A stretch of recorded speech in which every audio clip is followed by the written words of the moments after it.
Hey, welcome. Welcome.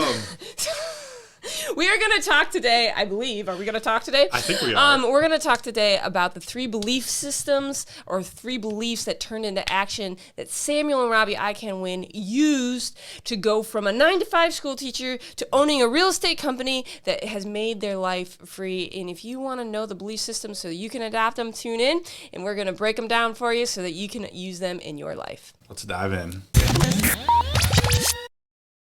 So number 1, let's take a listen and hear what he has to say. Very first thing. The actual hardest drug out there in society is not heroin or cocaine. It's actually salaries, because people are so dependent on them and their whole world will be destroyed the moment that doesn't come in. And I think for me, it was still in the system. Like, ooh. That one hurt. Yeah, that one hurts. That one hurts a lot. Because you know what? It's so true. It's so true that, like, all right, so when we first were going from, you worked 9 to 5, well, sometimes 11 to 11, sometimes 9 to 9, sometimes 7 to 7. I worked in a traditional job.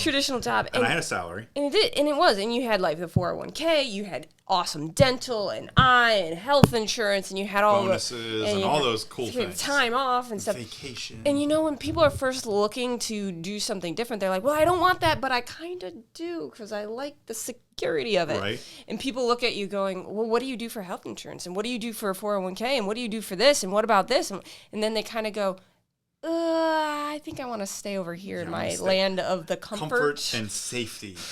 And so, but is it? That's the question. Right. Is it actually most secure? Because people think it is the most secure thing to do to have a job, right? Yeah. But the question is it actually the most secure thing?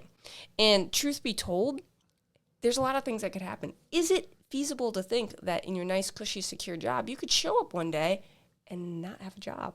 Oh, for sure. So, for instance, when I did work at corporate, right, we, like, a year before I left, we had the company got bought out. Yeah, we got bought out, and then, so I don't know, like 3 months after we got purchased, they let go of half of our sales force, right? And so, like, and you have to envision what the sales guys had, right? They had a company car, probably a decent one, a nice company car that they didn't pay anything for, or a very small amount for, right? They had company cell phone, company computer, and probably a couple other things, you know, and they get called into a meeting and they didn't leave with any of that. What right? do you do? Like, turn in your keys. No, seriously, like, turn in your keys, turn in your phone, turn in your computer. Can you imagine that? Can I borrow your phone real quick? Yeah. Hey, can you come give me a ride home? I don't have a car or a phone. No, I mean, like, that's basically what happened, right? They had to, like, call somebody or Uber home. I bet they were feeling a lot less secure after that. Right. And some of those people had been there for 10, 20 years, right? It's not like they only got rid of people that were, you know, not seasoned. So here's the thing. Like, it's possible that really secure thing isn't actually that secure. And here's why, is because you're not the one who controls it.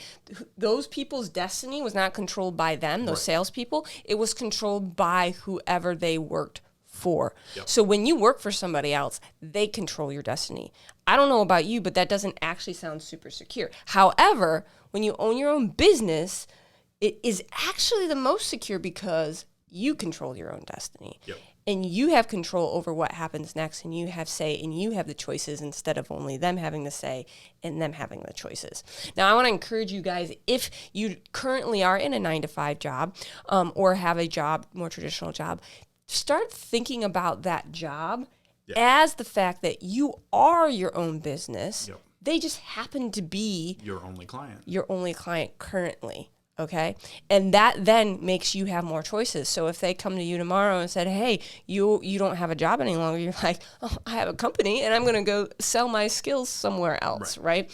So that's the number 1 thing. All right. Let's check out the number 2 belief that caused them to have success. Go ahead. Check it out. Some of the most important things in life, there's no training for, like real estate and property. There's no conventional school where you learn how to invest in property, or everyone's expected to buy a house, or everyone has to at least rent a house. Everyone has to live somewhere.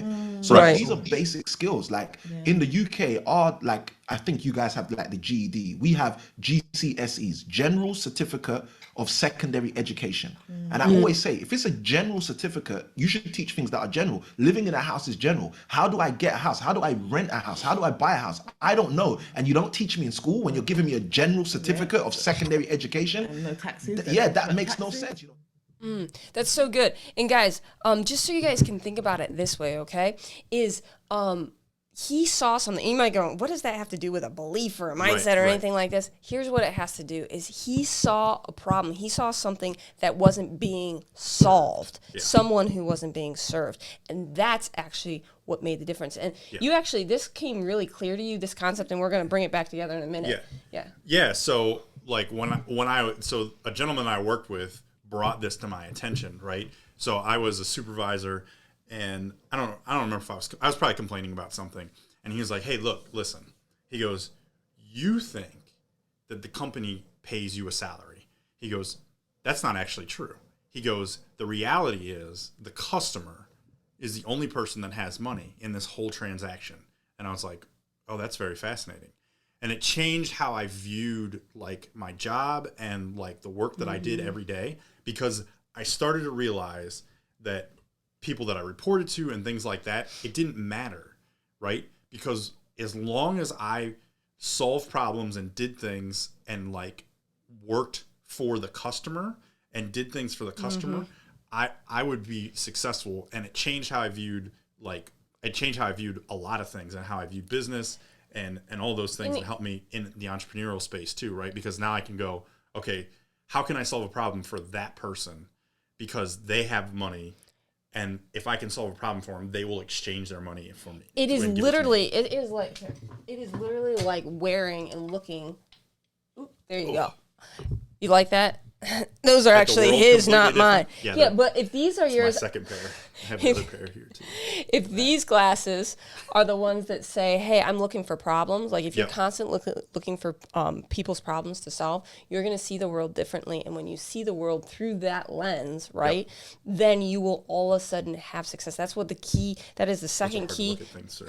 That is the second key. It's because you're only looking for problems to solve. I know. Is the second key for entrepreneurial success is solving people's problems. And Samuel and Robbi found a problem, and they said, "Hey, we're going to solve that." And because they found a problem and they decided to solve that, that caused them to have success. All right, let's look at the third and final thing that we saw that they did that caused them to have success. But what we did before we got married is we sat down for an hour and a half, pen and paper, journal in hand, and we wrote down every single goal we wanted to achieve for the rest of our life. After we did that for an hour and a half, we then spent a second hour and a half, which made a complete 3 hours, sharing with each other everything we wrote down. How many children we wanted, what kind of house we want to live in, the kind of money we want to make, like all of that stuff. And it's interesting because that for us was one of the key ways that we realized how important property and real estate was to us. Because it was when we did that, like we didn't write property 100 times, but what happened was we realized that 90, maybe 80, a high percentage of those results would be produced if we cracked just the property code. Guys, they did something that's a lot of people don't do, and they sat down and they actually thought about their direction. They thought about their goals and visions. And the reason why this is so important is think about if you're on a sailboat, right? And the wind is blowing you all around, right? If you didn't do anything and you just let the wind blow you, I don't know where you would end up. You would arrive somewhere.